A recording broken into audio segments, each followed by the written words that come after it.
السلام علیکم ورحمۃ اللہ وبرکاتہ. کیسے ہیں آپ لوگ؟ الحمدللہ. پوڈ کاسٹ وتھ استاذہ نکہت ہاشمی کے ساتھ ایک بار پھر آپ کی خدمت میں حاضر ہیں. اور آپ جانتے ہیں کہ حج سیریز کا سلسلہ چل رہا ہے. جانے والے حج پہ چلے گئے اور الحمدللہ اب وہ دن ہوں گے جہاں پر وہ بہت سارے مناسک ادا کر رہے ہوں گے. اور انشاءاللہ یہ چیزیں جو ہم اپنی زندگی کے لیے سیکھ رہے ہیں, ہمارے اپنے لیے بھی اور ان لوگوں کے لیے بھی جو وہاں پر یہ مناسک ادا کر رہے ہیں اور جو اس کے بعد بھی وہاں پر ہوں گے اور سوچو غور و فکر کا ایک سلسلہ جاری رہے گا, ان کی زندگیوں میں ہم حج سے مطلوب کیا ہے, حج ہمیں کیا سکھاتا ہے, حج ہمیں کیسے بدلا ہوا انسان بننے میں مدد کرتا ہے, اور جب ہم نے بدلا ہوا انسان بننا ہے تو ہم نے بدلنا کن طور اتوار کے اوپر ہے. تو انہی چیزوں کے اوپر, انہی موضوعات کے اوپر ہم بات کر رہے ہیں.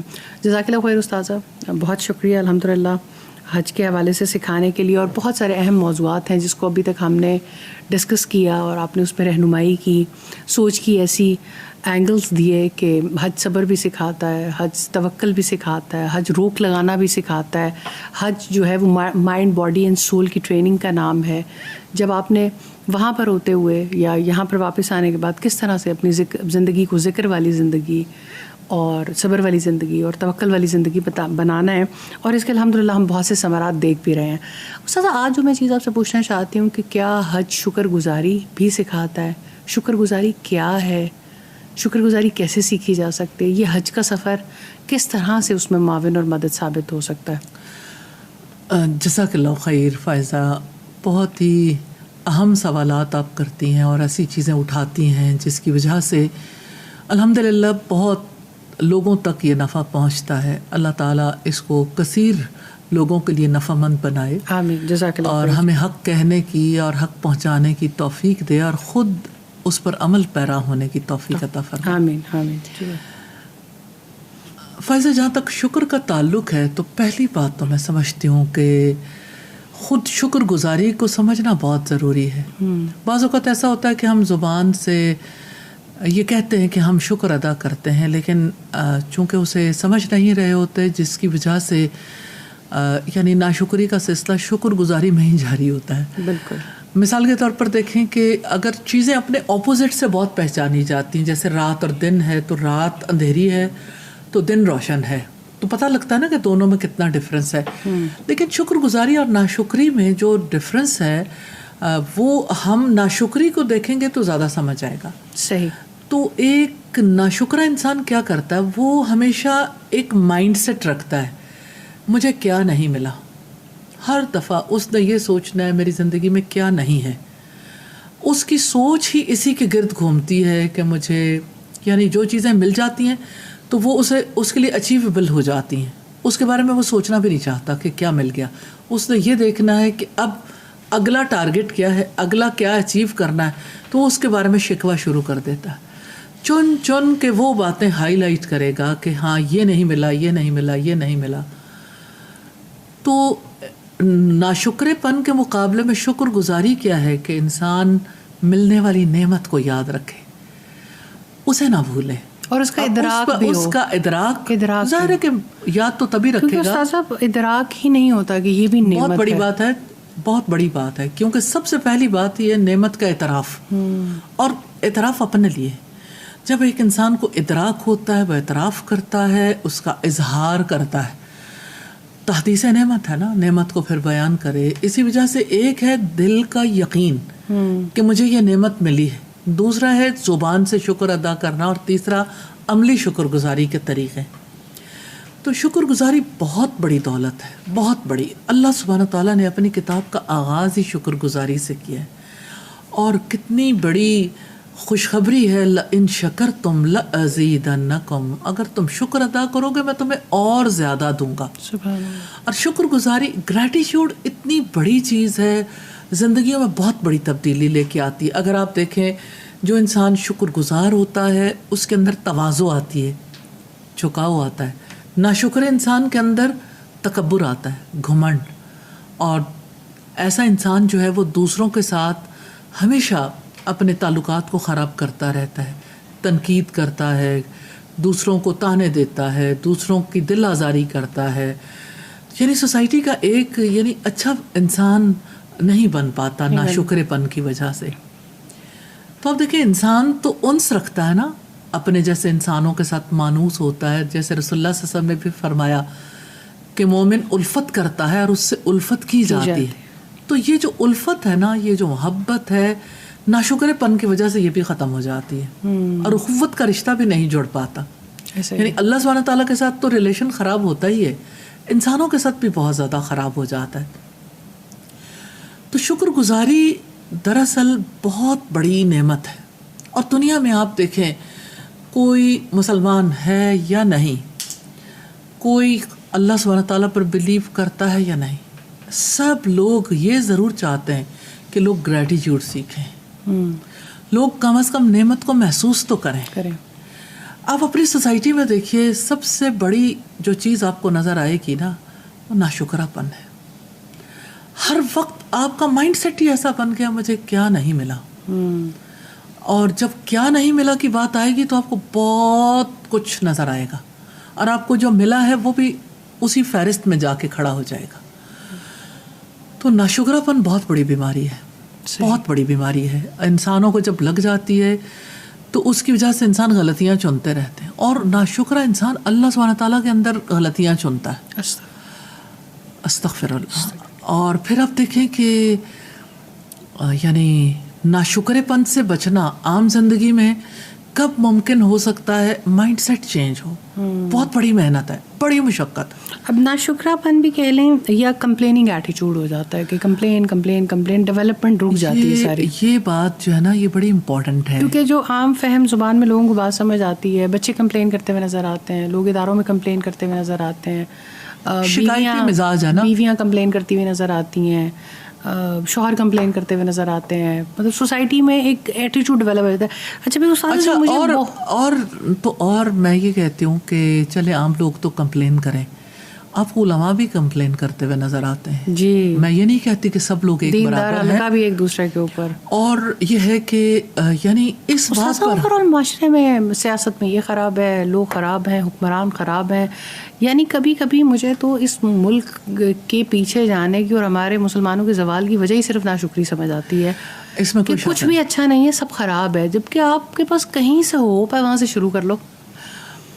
میرا بیٹا چھوٹا تھا نا، تو اس نے جب فرائیڈے پہ جاتا تھا جمعہ کی نماز پڑھنے کے لیے، بہت چھوٹا 2 سال کا تھا، تو اس کا دل چاہتا تھا کہ اس کے بعد مجھے کافی ساری شاپنگ کرائی جائے.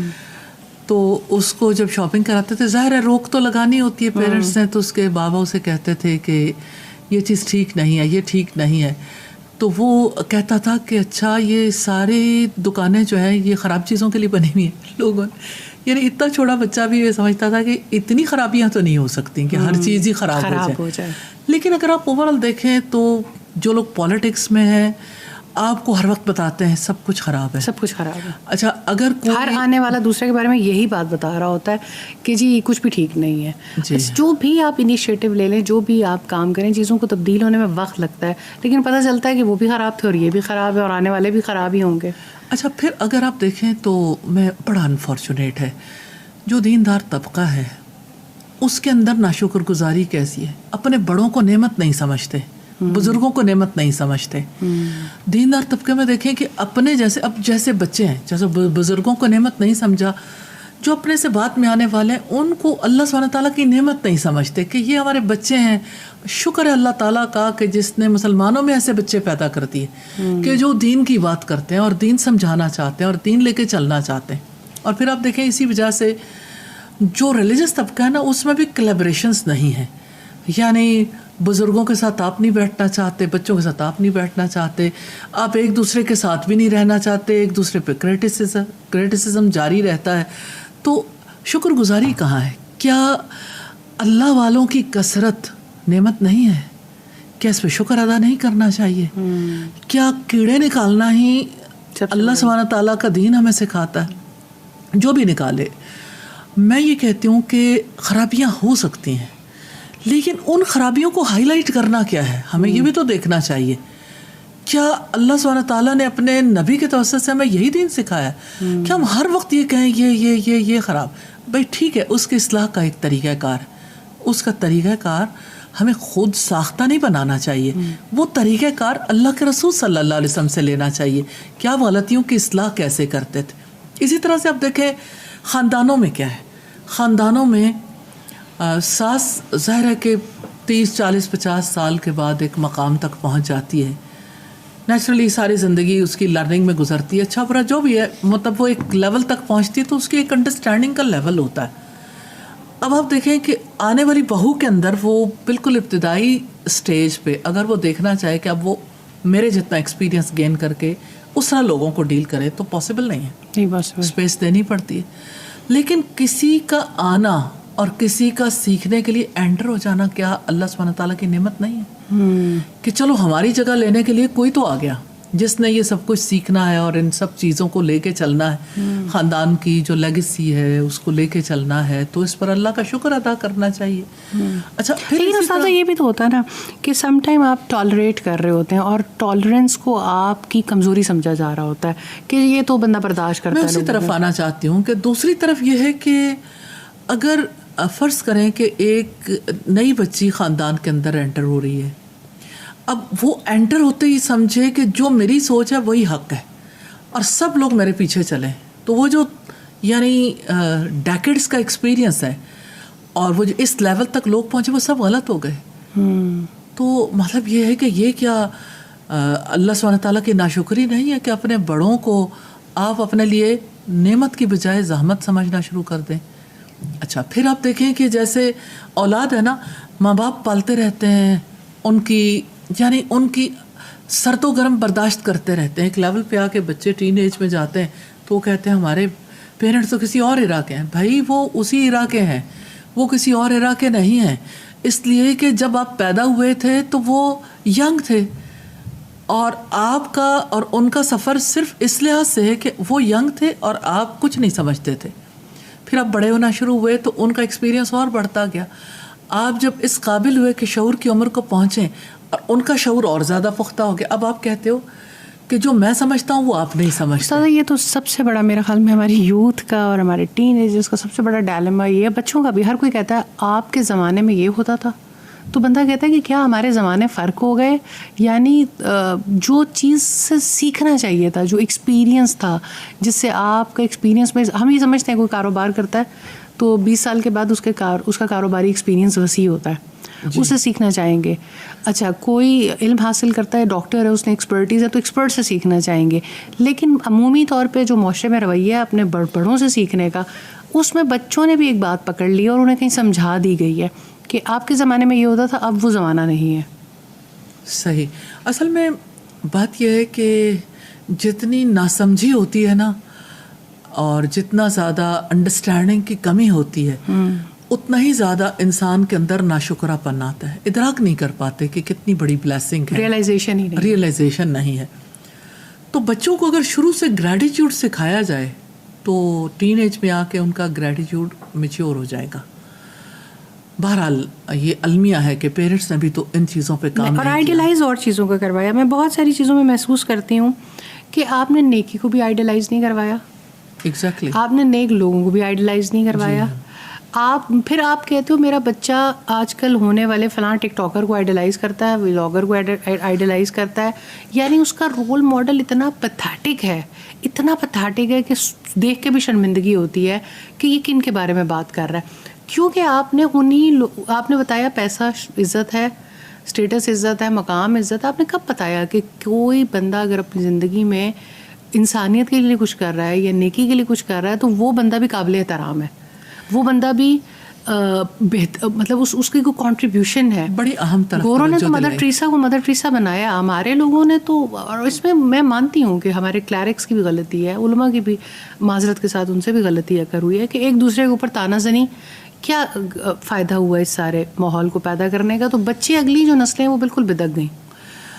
نو ڈاؤٹ یہ بات بڑی اہم ہے اور اس طرف ضرور یعنی لوگوں کو توجہ کرنی چاہیے. ہم سب کو مل کے ان چیزوں کا ازالہ کرنے کی کوشش کرنی چاہیے. تو ہم بات یہ کر رہے تھے کہ جیسے شکر گزاری کی ضرورت تو بہت ہے. اب یہ کہ عام حالات میں مائنڈ سیٹ کا چینج ہونا اتنی جلدی اور اتنی آسانی سے ممکن نہیں ہوتا. لیکن حج کے ایکسپیرینس سے جب گزرتے ہیں تو اس ایکسپیرینس میں ریئلائزیشن بہت ہوتی ہے. میں نے استاذہ شکر گزاری میں ایک اور بات، میں آپ کی بات کو ذرا زیادہ آج لے رہی ہوں، لیکن آپ یہ دیکھیں کہ ہمیں معذرت کے ساتھ سعودیز ہیں، اللہ تعالیٰ نے ان کی ذمہ داری ٹھہرائی ہوئی ہے، اس وقت ان کے پاس حرم کے انتظامات ہیں. جس شاندار طریقے سے وہ انتظام کرتے ہیں، جتنے بڑے مجمع کو وہ سنبھالتے ہیں، اور جس طرح سے بہت ساری آسانیاں حجاج کرام کے لیے پیدا کرتے ہیں، بہت کم لوگ ہیں جن کو یہ ریئلائزیشن بھی ہوتی ہے جانے والوں کو کہ اتنی ساری آسانیاں پیدا کرنے کے لیے ہمارے لیے کتنا بڑا کہ ہم اپنا فریضہ ادا کر سکیں، کتنا بڑا اہتمام کیا جا رہا ہے. تو بہت کم لوگ آپ کو وہاں پہ بھی شکر گزار اس حوالے سے بھی نظر آتے ہیں، کیونکہ آپ بندوں کا شکر ادا نہیں کریں گے تو اللہ کا شکر بھی ادا نہیں کر سکتے. نبی صلی اللہ علیہ وسلم نے فرمایا من لم یشکر الناس لم یشکر اللہ. جو انسانوں کا شکر گزار نہیں ہوتا، اللہ تعالیٰ کا بھی شکر گزار نہیں ہوتا. لوگ جا کے وہاں پہ تنقید ہی کرتے نظر آتے ہیں کہ سعودی حکومت نے یہ کر دیا، سعودی حکومت نے یہ خراب، وہاں بھی جا کے غلطیاں چن رہے ہوتے ہیں. اور جیسے وہ ہم پڑھتے تھے نا، تو ہمیں وہ پریجوڈس پڑھاتے تھے کہ آپ کسی کے بارے میں خاص طرح سے اسٹیریوٹائپنگ کر لیتے ہیں. جیسے پولیس ہے تو ہم سوچیں گے پولیس مین ہمیشہ ایسا ہی ہوتا ہے، پولیٹیشین ہے تو ایسا ہی ہوتا ہے. تو یہ بھی بہت انفارچونیٹ ہے. ترکس ایسے ہوتے ہیں، عربز ایسے ہوتے ہیں، پنجابیز ایسے ہوتے ہیں، بلوچ ایسے ہوتے ہیں. مجھے لگتا ہے کہ آپ کسی کی زندگی کی اور اس کے کرنے کا مال تک پہنچ ہی نہیں پاتے ہیں، اور ان خوبصورتیوں تک پہنچ ہی نہیں پاتے ہیں، کیونکہ آپ نے کچھ نہ کچھ پہلے ہی سوچ لیا ہوتا ہے ان کے بارے میں. یہ ناشکر پن کی علامت ہے نا کہ آپ جو ہے نا وہ کسی کی غلطیاں پہلے سے ہی مائنڈ میں بٹھا لیتے ہیں، تعصب پھر آڑے آتا ہے. جی. اور جیسے ہمارے یہاں نارملی جب یونیورسٹیز میں لوگ بیٹھتے ہیں تو وہ ہمیشہ ایک ہی بات کرتے ہیں کہ لڑکیوں کے مارکس زیادہ آئیں تو یعنی اس کے مارکس زیادہ آنے میں کیا بات ہے، ان کی محنت کو کوئی کاؤنٹ نہیں کرے گا. اگر وہ جابس میں چلی جائیں تو کہیں گے ان کی جابس اس وجہ سے ہوئیں. اور یہ ہے کہ اسی طرح سے اگر وہ ایکسیلنس پہ چلی جائیں تو یہ وجہ ہوگی. اور پھر اگر گھروں کے اندر دیکھیں تو گھروں کے اندر بھی ایک عجیب سی فضا پیدا ہو جاتی ہے. جب بہن بھائی ہوتے ہیں تو اللہ کا شکر ہے کہ اب معاشرے میں اتنی تو تبدیلی آ گئی، لڑکیوں کو بھی موقع مل گیا. لیکن جس وقت لڑکی کسی کی بیوی بن کے جاتی ہے اور کسی کی بہو بن کے اور کسی کی دیورانی یا کسی کی بھابھی بن کے جاتی ہے، اس وقت پہ اس کو یعنی بڑا ٹف ٹائم دیا جاتا ہے. اس کے پوٹینشیل کو کوئی یعنی تسلیم کرنے کے لیے تیار نہیں ہوتا، اسے موقع نہیں دیا جاتا. اور اس کے اندر سے آپ نارملی دیکھیں کہ لڑکی اچھی صلاحیت رکھنے والی ہو یا باصلاحیت نہ ہو، ہر دو صورت میں کبھی کبھی مجھے ایسا لگتا ہے کہ جب وہ جس فیملی میں جاتی ہے وہاں ان کا کام ہے غلطیاں لکھیں، تو غلطیاں لکھنے کے لیے کرامن کاتبین والا کام پکڑ لیں. کرامن کاتبین تو بھلائیاں بھی لکھتے ہیں نا، لیکن یہ ہے کہ یہاں تو صرف غلطیاں لکھنے کے لیے بیٹھ جاتے ہیں. مجھے ایک خاتون نے کہا کہ میرے شوہر سارا دن ٹی وی کے آگے بیٹھتے ہیں، خبر نامے دیکھتے ہیں، تبصرے دیکھتے ہیں، ٹاک شوز دیکھتے ہیں، اور سارا دن صوفے پہ بیٹھ کے بڑبڑاتے رہتے ہیں، دیکھو فلاں بھی خراب ہے، فلاں بھی خراب ہے، فلاں بھی خراب ہے، یہ بھی غلط ہوا، یہ بھی غلط ہوا، یہ بھی غلط ہوا. اور جب ہم انہیں یہ کہتے ہیں، ان کے بچوں نے سمجھاتے ہیں کہ والد صاحب آپ اٹھیں اور جائیں، کوئی کام کریں اور اپنی گھریلو بہتری کے لیے کچھ کریں، تو کہتے ہیں نہیں، اس معاشرے میں تو سب کچھ ہی خراب ہے، کچھ ٹھیک ہو ہی نہیں سکتا. یہ اتنا عمومی رویہ گھر گھر کی کہانی ہے کہ ہمیں ایک ایسے کا نظام میں الجھا دیا گیا جہاں ہم سارے ایک دوسرے کی غلطیاں پکڑ رہے ہیں. آپ نے بڑی اہم طرف توجہ دلائی ہے کہ میڈیا کے لوگوں کو بھی اس بارے میں سوچنا چاہیے. سوشل میڈیا پہ جو لوگ ایکٹیو ہیں، جو سوشل انفلوئنسرز ہیں، انہیں بھی اس بارے میں ضرور دیکھنا چاہیے کہ کرنے والے کام صرف اتنا تو نہیں کہ انسان پیسہ کمائے، یعنی اس میں کوئی پازیٹیو میسج دینا، پازیٹیو چیزوں پہ ورک کرنا نفع دے گا لوگوں کو، لوگوں کے نفع کے لیے کام کرنا چاہیے.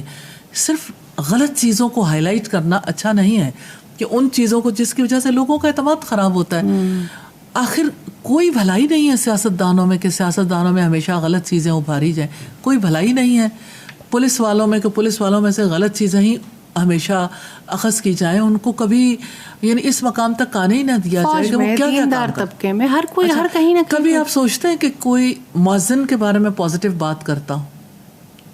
جب کبھی بھی بات ہوگی مؤذن کے بارے میں، کبھی کوئی خیر خبر کہیں میڈیا پہ، سوشل میڈیا پہ کوئی اذان دیتا ہے، کتنا بڑا کام ہے، 5 وقت، اور رات کے اندھیرے میں لمبی راتیں ہوں یا یعنی مختصر راتیں ہوں، گرمی ہو یا سردی ہو، بارشیں آئے، طوفان آئے، اس نے اس مقررہ وقت پر اذان دینی.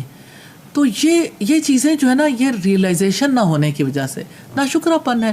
شکر ہے ہمارے ملک میں آزانیں جاری ہیں. تو ہم بات تو یہ کر رہے تھے کہ یہ ناشکرے پن کا جو رویہ ہے حج پہ جانے کی وجہ سے اس رویے کے اندر چینج آ سکتی ہے, لیکن گول سیٹنگ کے ساتھ.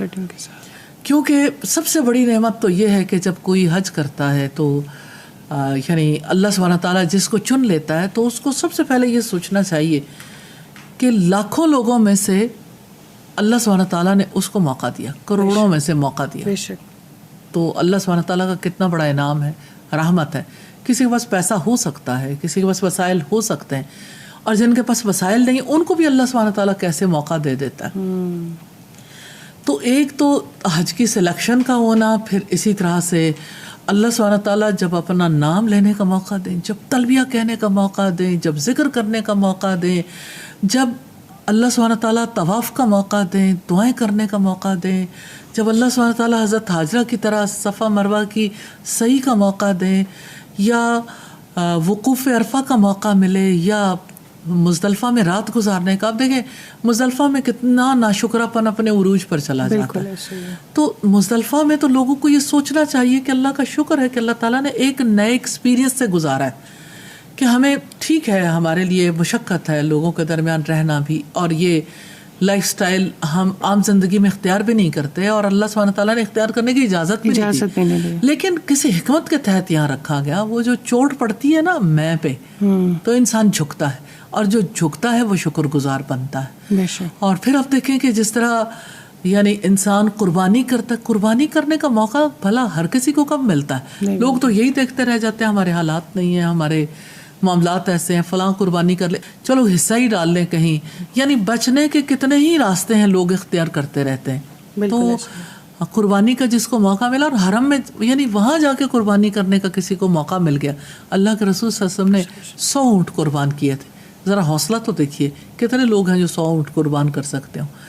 تو آپ ایک ایک چیز پہ دیکھیں کہ اللہ سبحانہ تعالیٰ جس کو وہاں لے جائے, اور جس کو اتنے بڑے یعنی بین الاقوامی اجتماع میں حج میں یعنی شرکت کا موقع دے, تو یہ بہت بڑا اعزاز نہیں ہے جس پر اللہ سبحانہ تعالیٰ کا شکر ادا کرنے کی ضرورت, اور شکر گزاری کے رویے کو اختیار کرنے کی. جس وقت انسان ٹوٹتا ہے حج کے دنوں میں, تھکتا ہے, پھر اللہ تعالیٰ کی طرف رجوع کرتا ہے, پھر وہ دیکھتا ہے کہ میرے اندر وہ ہمت نہیں, پھر اللہ سبحانہ تعالیٰ توفیق دے دیتا ہے. تو یہ توفیق کا ملنا کیا اللہ سبحانہ تعالیٰ کی بلیسنگ نہیں ہے؟ تو بلیسنگز پر جب وہاں شکر ادا کرنا سیکھ جاتا ہے تو واپسی پر بھی اس سے توقع کی جاتی ہے کہ شکر گزاری والی زندگی گزار سکے. اور اگر وہاں جا کے اور ناشکراپن سیکھا ہے تو وہ جو تم میں کدی تربوز نہ ہندے پاویں توڑ مکے لے جائیے ہو, تو تما بن کے تو انسان شکر گزاری نہیں سیکھے گا, نہیں سیکھ سکتا. اس لیے یعنی اللہ سبحانہ تعالیٰ سے دعائیں کرنی چاہیے کہ اللہ تعالیٰ توفیق دے, گول سیٹنگ کرنی چاہیے, اور اللہ تعالیٰ سے